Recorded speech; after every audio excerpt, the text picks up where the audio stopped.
Bonjour à tous. Quelques notes sur les traumatismes intergénérationnels. Parfois, quand vous grandissez dans une famille où il y a énormément de dysfonction, en fait, vous pouvez avoir des parents qui, ni plus ni moins, exhibitent des comportements diaboliques. Vous pouvez être confronté à des situations qui dépassent l'entendement, qui sont aliénantes de par la complexité de ce que vous vivez. Vous pouvez avoir du mal à expliquer à d'autres personnes l'enfer que vous avez subi, que ce soit pour différentes raisons. Parfois, vous avez été traumatisé et donc vous êtes dans une phase de déni aussi, où vous avez pris l'habitude de justifier ce qui vous arrivait avec des phrases du genre je l'ai mérité, ou vous vous faisiez frapper ou hurler dessus parce que vous le méritiez. Donc il y a toute cette rationalisation de comportements qui, eux, ne sont pas rationnels et souvent une violence qui est disproportionnée. Donc quand vous grandissez dans une famille comme ça, vous pouvez être tenté de tomber dans le déni, ce qui est une stratégie d'enfant pour se protéger d'encore plus de violence. Vous pouvez développer des comportements qui sont aussi autodestructeurs, que ce soit envers vous-même ou envers les autres, que ce soit une attirance pour les drogues ou un penchant pour l'alcool dans l'espoir d'étouffer, de noyer le chagrin et les émotions que vous ressentez en vous, mais qui sont inexprimées, parce qu'un traumatisme, c'est ça, c'est toute cette émotion, toute cette surcharge émotionnelle qui reste bloquée dans votre corps, qui reste bloquée dans votre système nerveux, qui va venir paralyser un petit peu vos réponses et vos interactions avec le monde extérieur, pas parce que l'enfant que vous étiez n'a pas eu la place qu'il méritait et que vous avez grandi en cet adulte. Donc les enfants qui surcompensent deviennent des adultes souvent qui, dans un ou plusieurs domaines de leur vie, ont le sentiment de récupérer un petit peu le temps qu'ils ont perdu en tant qu'enfants et tout ce qu'ils auraient dû avoir comme outil leur permettant de naviguer cette période de leur vie, le sentiment qu'ils doivent l'apprendre sur le tas et que ça leur a pas été fourni. Donc, quand vous grandissez, parfois vous êtes dans le déni de l'enfer que vous avez subi, et parfois vous êtes tout simplement en fuite de ce que vous avez subi. Ce qui est important de garder à l'esprit, c'est que les traumatismes intergénérationnels, il y a parfois une dimension spirituelle qui est rattachée. On est aussi bon que les esprits qui nous habitent. Donc, si vous avez un esprit jaloux, ça va être très difficile de ressentir de la bienveillance envers quelqu'un quand vous avez le sentiment que cette personne vous échappe, vous surpasse d'une manière ou d'une autre et vous met plus ou moins hors de vous. Il y a un décalage entre vos émotions et la lecture que vous faites de vos émotions, c'est-à-dire les sentiments, l'interprétation, l'histoire qu'on associe aux émotions qu'on ressent. C'est ce qu'on disait dans les parties précédentes sur les traumatismes intergénérationnels. Mais il y a tout ce décalage et il y a toute cette confusion. Surtout si vous avez appris, entre guillemets, à vivre dans ce chaos organisé et que cette dérégulation émotionnelle fait maintenant partie presque de votre personnalité. Et comme c'est pas commun dans notre culture d'attribuer aux événements la dimension spirituelle qu'ils ont, on va avoir tendance à vouloir changer, parfois nos parents, changer qui ils sont sur le plan visible, si j'ose dire, alors que le problème qu'on est en train de surmonter appartient presque au domaine de l'un monde de non-dit, où parfois vos parents en fait, ils n'expliquent pas clairement le fond du problème parce que ça leur échappe aussi un petit peu à eux. C'est un petit peu le fil de cette colère qui s'est perdue génération en génération avec des parents, vos parents qui reproduisent des schémas traumatiques qu'ils ont aussi appris de par leurs parents et ainsi de suite quand vous remontez un petit peu l'échelle du temps de votre arbre généalogique. La première constituante de votre âme, ça va bien évidemment être votre père et votre mère. Vous estimez que vos parents sont les héros de votre monde et techniquement ce sont les personnes supposées vous soutenir. Vous n'attendez pas de trahison de la part de vos parents. Donc pour un enfant ça va être extrêmement difficile d'admettre les choses pour ce qu'elles sont quand un des parents le trahit, le néglige ou le maltraite. L'enfant, c'est pas dans sa nature de percevoir les choses comme ça, donc il va immédiatement rationaliser et imaginer qu'il mérite ce genre de comportement, alors que, ce qu'on disait aussi dans les vidéos précédentes, évidemment, le problème des équilibres vient de l'adulte, mais aussi pour l'enfant, ça va être extrêmement délicat de comprendre que votre parent est capable de se comporter de manière tout à fait saine avec d'autres membres de votre famille ou alors avec d'autres personnes du monde extérieur. Et il semblerait que ce soit spécifiquement vous avec qui la relation est houleuse et envers qui ce parent-là se venge et vous êtes la personne qui exacerbe ces différences de tempérament. Donc, c'est très difficile de ne pas se remettre en question quand on se sent pris pour cible, mais il faut comprendre que parfois, encore une fois, c'est très récent, cette conscience collective qu'on a au niveau des traumatismes intergénérationnels, mais parfois, vos parents ont grandi avec des idées engrainées dans leur tête de par leurs parents, de par leurs grands-parents, de par les situations aussi qu'ils ont traversées dans leur vie, les obstacles auxquels ils ont été confrontés, que ce soit la pauvreté, le racisme, la violence familiale aussi, des abus, enfin je veux dire, name it quoi. Vous n'avez qu'à regarder un petit peu la vie de vos parents et les traits de caractère qu'ils exhibent. Si vous n'avez pas de conversation avec eux et vous disent clairement quel est le problème, vous pouvez entre guillemets un petit peu deviner la source de leur peine et réaliser que parfois, donc, vos parents ont aussi grandi avec des schémas familiaux qui étaient absolument catastrophiques et que ils ont reproduit dans l'espoir de se protéger des cycles traumatiques inconsciemment. Vous pouvez penser qu'ils le font contre vous, mais en réalité, eux, leur âme est comme embriquée derrière des barricades d'ego. Et en fait, vous n'êtes pas en train de discuter réellement avec votre parent, vous n'avez même pas réellement vu sur leur âme, parce que depuis l'enfance, ils se protègent et ne montrent pas réellement qui ils sont. Et vous, de par la nature de votre relation, de par le fait que vous êtes l'enfant, de par le fait que vous avez grandi parfois, que ce soit toute votre vie, que ce soit qu'une seule partie de votre vie, que ce soit qu'un court laps de temps même avec ce parent-là, en fait, dans son esprit, c'est comme si il avait cette blessure et comme si votre main était sur cette blessure, vous voyez. Alors, bien évidemment, ce que l'enfant fait, l'enfant n'a aucune intention d'irriter, de provoquer ou de blesser le parent. Mais le parent qui est meurtri, qui est émotionnellement immature, qui est encore en train de se battre avec les démons de sa vie, avec l'esprit que ses propres parents ont insufflé sur lui, l'esprit des conflits et des situations, toute cette énergie qui a été générée dans la vie de votre parent, ce tri qui n'a pas été fait, c'est-à-dire que ses parents, de toute évidence, puisque vous le subissez aussi, ne se sont jamais défaits de ces bagages-là émotionnels, ne se sont jamais défaits de ces bagages-là psychologiques, et du coup les traînent à travers toutes les relations, et vous, de par cette relation de proximité, parent-enfant, en fait, vous devenez immédiatement la première victime. Et ça ne veut pas nécessairement dire que c'était l'intention de votre parent. C'est important de faire preuve de recul sur soi-même, voir les comportements qu'on reproduit, voir les cycles qu'inconsciemment on réenclenche. Parce que c'est aussi souvent ce qu'ont fait nos parents avec nous, en fait. Ils n'ont pas réalisé qu'ils nous maltraitaient, qu'ils nous rejetaient.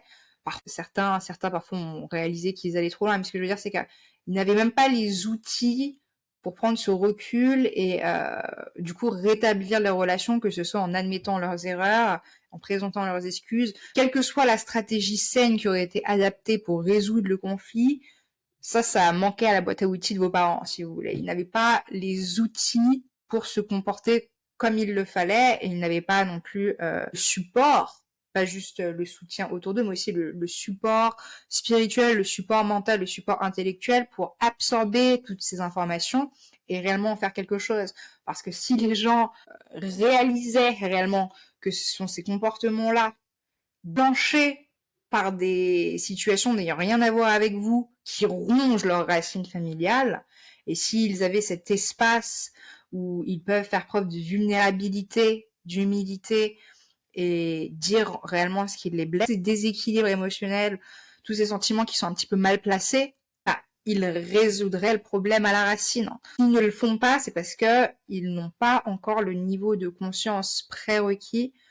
pour résoudre le problème. Donc parfois on essaye de résoudre un problème en essayant de convaincre le parent, en essayant de lui prouver que c'était pas correct leur comportement, en essayant de faire passer notre message. Parler est très important sur le chemin de la guérison, mais il faut savoir à qui s'adresser aussi et bien comprendre si la personne en face de vous est réceptive aussi au message que vous avez à lui faire passer. Parce que, encore une fois, Ça demande un certain recul sur soi-même et une certaine intelligence émotionnelle pour se remettre en question et réaliser que 2 choses peuvent être vraies simultanément. Vous pouvez adorer vos parents, vous pouvez même avoir subi des choses injustes, parce que c'est des relations qui sont très complexes. Vos parents peuvent littéralement vous avoir maltraité et vous pouvez quand même garder une place pour eux dans votre cœur. Mais c'est trouver cet équilibre entre admettre les choses pour ce qu'elles sont et faire preuve de discernement et dire ça c'était pas normal, ça je veux pas que moi mes enfants vivent la même chose, ou j'aurais voulu avoir un parent capable de là poser des limites, là me dire telle chose,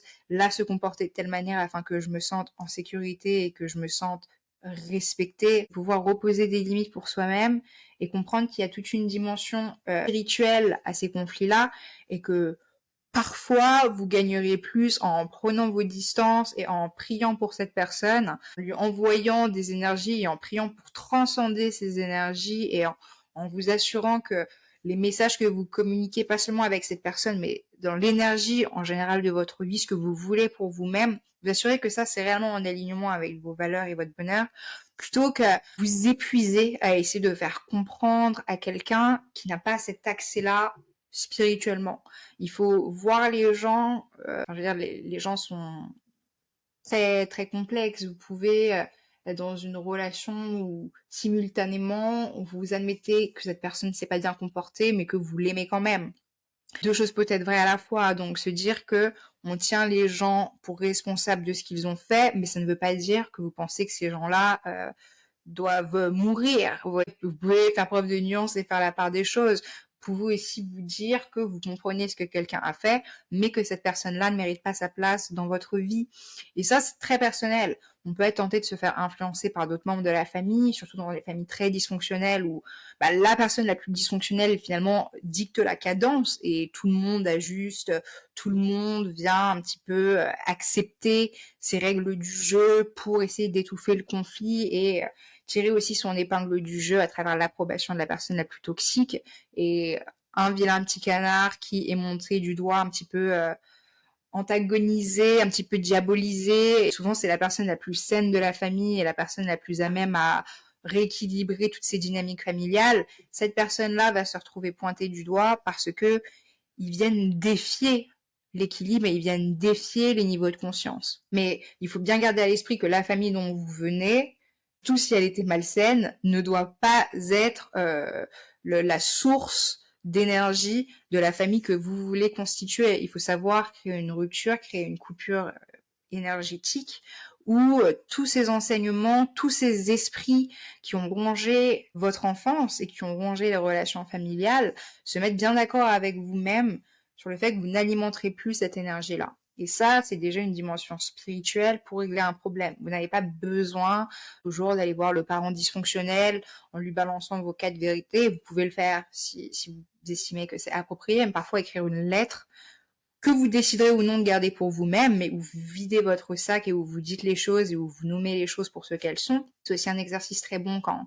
vous avez déjà coupé le contact avec le parent en question ou alors que le parent en question n'est plus de ce monde. Vous pouvez, à travers les lettres, communiquer et exuder toutes ces énergies qui autrement restent bloquées en vous et qui fondamentalement ne servent pas à votre futur. Donc c'est ça qui va être important dans les relations et dans les traumatismes intergénérationnels, c'est de bien délimiter ce que vous estimez être à résoudre dans cette vie, ce qui mérite conversation avec le reste de votre famille, ce qui mérite vraiment stratégie mise en place, et puis ce qui a une dimension un petit peu plus spirituelle. Et finalement, ce ne sera pas à vous de gérer ce problème-là, c'est un petit peu les gens pour eux-mêmes doivent déterminer ce qui est sain, ce qui n'est pas sain, mais vous savoir que vous ne tolérerez pas des comportements qui sont malsains. Remettre ce qui est à César et ce qui est à Dieu. Donc savoir que tous les conflits se présentant dans votre famille ne sont pas des invitations pour que vous les résolviez, mais que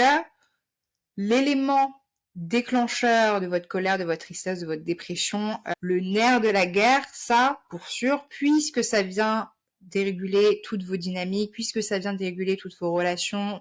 la relation avec vous-même, la relation sentimentale, la relation avec les gens qui vous entourent, ça, c'est ça en fait, le but de votre vie. Au-delà de trouver le bonheur, au-delà d'être heureux, au-delà de prendre soin de vous, au-delà de réaliser vos rêves, ce qui va venir jouer un rôle important dans le fait que vous allez vous sentir bien et en phase avec vous-même,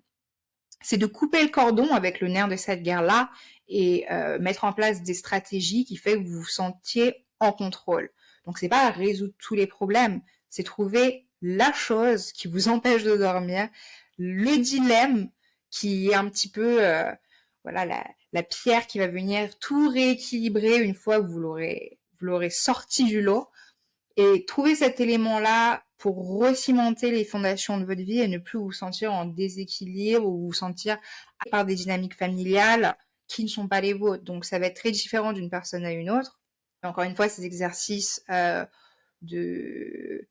de méditation, ces exercices d'écriture, ces exercices de communication où vous allez venir articuler les différents problèmes, les différents ressentis,